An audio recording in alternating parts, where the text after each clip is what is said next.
Hello everybody, we're back at Bett again, and this time we've got BBC Bitesize with us. We have both Sophie and Ajai, and they're here to talk to us a little bit about what BBC Bitesize does. Okay, so Ajai, we'll start with you. Tell us a little bit about yourself and tell us a bit about BBC Bitesize. Yeah, so I've been at BBC Bitesize for a couple of years. I'm a journalist by background, but I used to be a teaching assistant in secondary schools, supporting pupils with special educational needs. So coming to Bitesize, being able to bring that experience and the editorial experience just felt like the perfect mix. I work on the primary team at BBC Bitesize, so we support pupils from early years all the way up to upper key stage 2. Fantastic. Sophie, tell us a little bit about yourself as well. Yes, so I've been working at Bitesize for about 4 years now, and I came through doing an apprenticeship. So I did a digital production apprenticeship and have been working in digital publications and education ever since. BBC Bitesize is a really interesting organisation to work for because obviously we cover a lot of subjects and a lot of materials. So we get to each year have a go at trying something new. So I work in the secondary team for curriculum, and last year I was working on the GCSE maths content and GCSE maths games, and this year I'm doing languages, modern foreign languages and history. So you're always trying out new things, which is really exciting. Great, yeah, it's a right good mix, isn't it? Yeah. Fantastic. So you're here at Bett, you've got your stand just down the way from ours over there. So what was the biggest challenge that you're hearing from, teachers and educators that are coming to talk to you, whether that's in a primary or secondary setting? I think we also go out into schools quite a lot, so we're aware that a big problem that teachers are having is obviously students being really aware of technology and using that quite a lot. We're hearing a lot about AI and them not being able to be sure that students' work is fully their own. Absolutely, and therefore when you're making assessments, you're just using homework, you don't know that students are fully taking in all of that. That's a common problem, isn't it? Yeah, they're not sure if it's the growth of technology or whether it's something that has come about post-COVID and so not caring about things, but I don't know, what about you? Yeah, so at the primary level, SEND is a really big issue that a lot of teachers are having to navigate. So the way BBC Bitesize is trying to meet that need is through our Parents Toolkit. So we have a section specifically on SEND, helping parents navigate SEND, the diagnoses. It's all been written by educational consultants, practicing teachers, doctors as well, so that parents get the very best information that they can. We've also got a section on home education. So for whatever reason pupils aren't going into school, there's learning for them that's been adapted to be able to do at home as well. Our Northern Ireland team also has sensory stories, so these are to help pupils, particularly with autism, understand what happens in everyday situations as well. So the idea is parents can sit with their children and do that, or educators can sit with their children and go through those kinds of resources. So it sounds like you've got a really good kind of resource base for every teacher out there, whether it's primary or secondary. I mean, I've looked into BBC Bitesize as well. I came over and spoke to you guys when we're on day one of the event.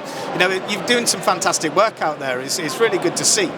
So in terms of yourselves then, going round the Bett Show, what's the most exciting thing that you've actually seen here for yourselves? Yeah, I think for us it was the other side of the story assembly with the newsround presenters. Fantastic, so you're sort of bringing different parts of the BBC together to deal with a common challenge. So as Sophie was saying, digital literacy is a massive part of a young person's life now. And the whole concept of the other side of the story is giving pupils, particularly teenagers, the critical skills to understand what they're watching online, what they're reading online, how to tell what's fake, what's real, what's harmful. Yeah. So it was really nice during the assembly that the newsround presenters did a little bit of a quiz with the teachers and the pupils as well about what's fake and what's real, what's being AI generated, what's not. And it was really interesting just listening to the students as well, kind of how switched on they were and conscientious they were about what they were watching. There's this idea, isn't there, that younger people don't have the critical learning skills to be able to understand what they're seeing online, but actually they're probably the most savvy generation in terms of being able to understand what's right on.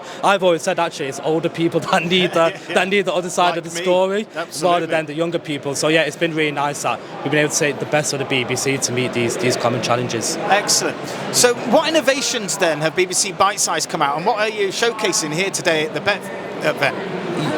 So we're publishing new content all of the time, but something that we have been promoting is our new Roblox game. So we've got a game. My son will love you for that. It's Key Stage 3 Geography, but it's actually international. So it's been mapped to all of the UK nations' curriculums and also the United States. So it's a game that's focusing on decision making and problem solving. So you get to go into scenarios, whether it's food and water, population migration, all around the world, and you're role playing as a geographer. So you are making a decision, and it's got both a positive and negative impact. So there's that nuance there that students can figure out, that not everything has just a reward answer at the end, which is really interesting. No, that's a really good angle, though. Yeah, but we're also talking about other side of the story, about media bias and about our guide to AI. So obviously AI is also something that's been a huge talking point at Bett this week.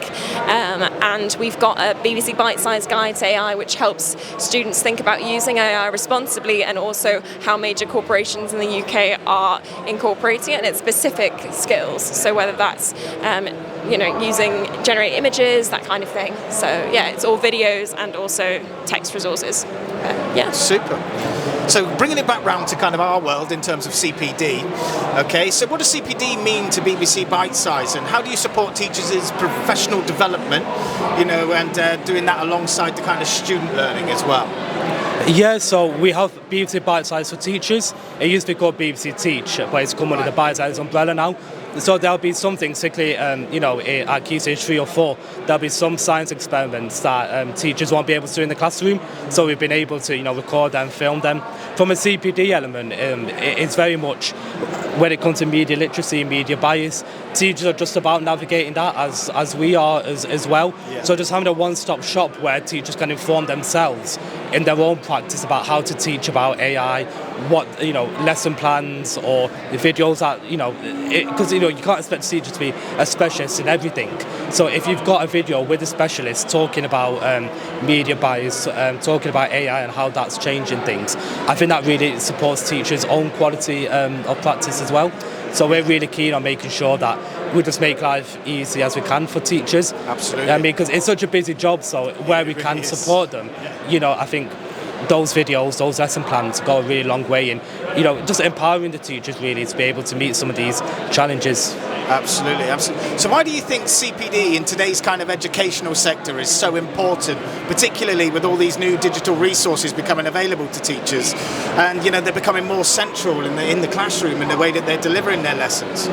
Yeah, so I'm a school governor as well. Lovely. So things are always changing, in whether that's a curriculum or some of the social challenges that we've been talking about as well. When it comes to SEND, for example, a really interesting thing a lot of teachers say is when they have their PGCE, they get very little SEND support as well. So actually you only get into the classroom, and because SEND is so different, one approach works with one pupil, but with another pupil you need a whole different approach as well. So for us, again, with a lot of our resources, it's empowering teachers when it comes to pupils who have those more difficult forms of SEND, about how we can kind of get through to them as well. Fantastic. You're doing a great job, guys. Yes, thank you. Especially with the Roblox stuff. Again, my son's going to love that. He's into Minecraft and Roblox, and there's a couple of other education providers here as well that are doing some fantastic digital tools that the young people are really absorbing, and they're learning really well from. So well done, guys. Cheers. And thank you very much for joining us as well. Yeah. So thank you very much to Sophie and Ajai. And yes, check out BBC Bitesize and look at their website for all these fantastic resources that they've been discussing with us today. All right, again, thank you very much, guys. Thanks for joining us. Bye-bye.